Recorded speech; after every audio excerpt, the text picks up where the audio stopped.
in your heart till I come to you. Zanako olo tokana namaro aza tsy manam-paharoa ny fitiavako azy, manaintaina tokoa mitondra anazy, mamelombelon'aina mahitana azy, mamparary fo ny lavitra azy, fitiavana mamina dia manatabava aza, fitiavana mamy ny mamelona azy, fitiavana maro ny manome aina azy.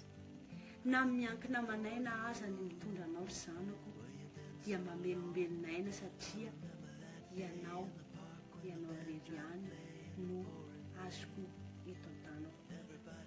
Tsy misy tambiny, tsy misy riorio satria fitiavana madio. Nefa na dia ranomaso aza no hitsenako anao ety an-tany dia avia zany sombinaiko zany. Fetinao anio, tsaroko tokoa ilay andro anio satria andro iray izay tsy manam-paharoa ary tsy azoko hiainana indroa aman-tany.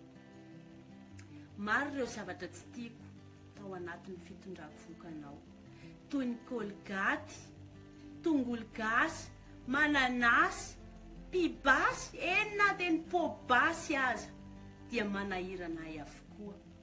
Nefa dia na dia ny tsaramaso, trondro maina, essence, enina ny toaka gasy dia tiako mbofina avokoa. Ianao rery ihany ary ianao rery hatrany no nahatonga ahy hiaina izany zavatra maro izany.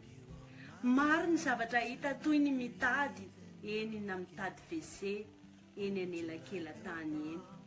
Satria ianao rery ihany no tsy mahavekse ny reninao kely. Tsy menatra mahitsy aho satria toy izany mitondra anao ry zanako. Fitiavana daholo ny anton'izany ary avianao tantanako.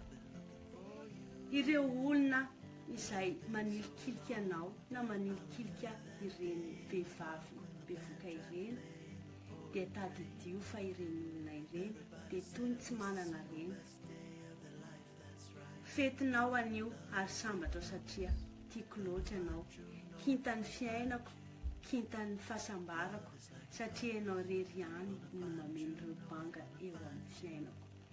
Mitovy hevitra amiko, mitovy fijery amiko, miaino ahy, miresaka amiko, manome tsiky ireo fiainako na dia indraindray aza manamalika ny zavatra iainako. Fetinao anio ary tonga soa ianao ry zanako. Ity zavatra ity dia natolotrako anao reny rehetra ary fifaliana ho ahy ny mizara ty voalohany moa izy ty dia lakotsiny satria mbola mba mamaky teny dia mirary soa ho anao reny ho anao izay nanangan-janaka, ho anao izay maniry ny anan-janaka ary ho anao mitondra zanaka ao anaty kibo. Tadidio fa ny zanaka tsy roa aman-tany ary mamy, tena mamy, tsisy anenenanao ny manana azy. Zay ary ny anio mirary soa.